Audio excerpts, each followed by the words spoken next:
Have you ever wondered who exactly plans out the parks, gardens, and outdoor locations that we spent most of our days wasting away in as a child? Who laid out the grass, dug up the hole, and put up the playground, paved the sidewalks, and continues to manicure the plants even to this date?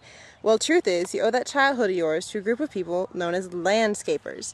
Landscapers work for a variety of people, and so a plethora of jobs are available to them, anywhere between simple lawn care to the construction of decks.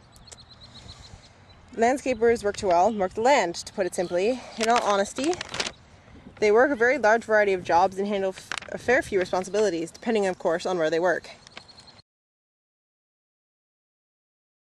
Men and women that make the outdoors that much more interesting for the rest of us, there needs to be a certain level of education that reached. While an official post-secondary education is not necessary to become a landscaper, it's always a good idea to take a course or two in horticulture or landscape design, and maybe pick up a course on mathematics and geometry along the way in order to do finances and measure out gardens and decks and whatnot when that's necessary. A lot of education, though, for landscaping comes from on-the-job experience. It's one of those jobs where it's better to learn how to do something while you're doing it. It makes everything go a lot smoother. And like with most trade jobs, there are some exceptions where official education is absolutely mandatory. In order to use certain chemicals and pesticides or operate certain articles of machinery, you have to obtain a license of sorts in order to use them. These licenses are usually administered through simple on-the-job courses or tests, or administered tests, and once you finish that, you have the license to use that equipment. Usually these licenses do have to be renewed yearly, but other than that,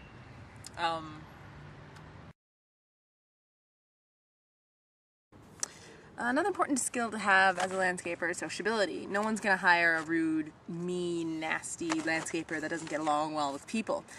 I mean, it's not so much a problem if you're working with a company and you're just one of the workers and all you have to do is deal with the people working around you, but if you're someone who's working for yourself in your own company and you have to deal with all your customers, you're going to want to have a nice demeanor about you and nice sociability.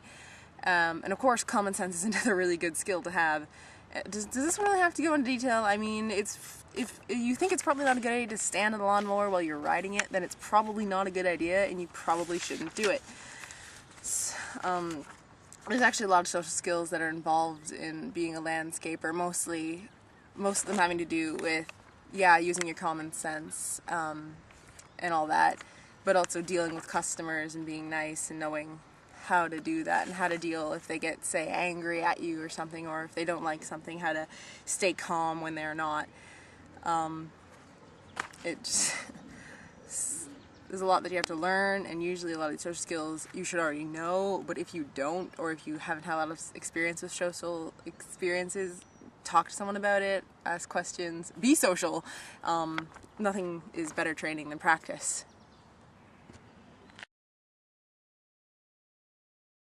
Work as a landscaper really depends on where you are and who you work for. Like, for instance, a landscaper that works for a company or a private landscaper who works more with homeowners and people with their own lawns will do a lot more specific jobs, such as cutting down trees, planting trees, cutting down bushes, aerating lawns, mulching lawns to sod or seed and bring new grass up, leveling lawns when they're uneven, removing grubs, pesticides, building small things such as decks or gazebos, paving patios or laying down brick walkways and rocks, planting and planting gardens, putting up fences, things like that. A lot bigger, longer jobs, whereas if you work for a landscaping company that deals with bigger businesses, you'll get more jobs that involve, say, regular lawn maintenance type things such as mowing, watering, planting on occasion,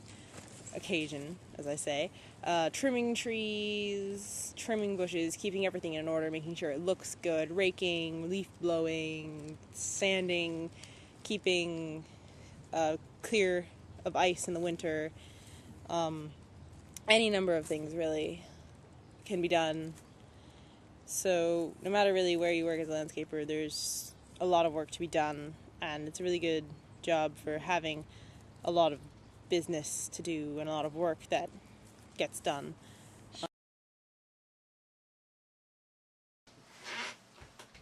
So surprisingly, or well, maybe not considering the amount of work that gets done, a landscaper's pay is actually pretty good. Your average landscaper will bring in anywhere between $17,590 a year to $67,351. Net total, of course. But that's still a pretty good pay in my books. But then again, what do I know about income? One thing's for certain, though. People will always have places to live, and grounds that those places are built on. And unless said person is extremely allergic and very angry with nature, I don't foresee a landscaper running out of a job anytime soon. Which is really good, because job security in today's ever-changing society is a pretty decent thing to have, and most trades do accommodate a fair amount of job security. Like most trade-related jobs, landscaping will always be pretty useful. I mean, there's always going to be a tree to cut down somewhere, and there's always going to be a park where the plants need watering, or trees need to be planted, and things need to be arranged. Not only that, but the immense sense of satisfaction you'd get from putting in a hard day's work and the toiling under the hot sun, or freezing your butt off in the middle of winter, pays off enough, not to mention the feeling that you get from knowing that you help satisfy someone's needs, that you help them get that much closer to the dream property that they want, and at the same time satisfying your own work ethic. And landscaping, you'll never be bored. I mean, there'll always be something to do, there's always going to be a job, you always have people around to talk to and to work with, and you're never going to be alone, and each day just brings something completely new and completely different than the day before. It's a really brilliant job, I think, and I would love to do it. It'd be lots of work, it'd be fun work. It's quite exciting, really. It's a lot more exciting than you'd think.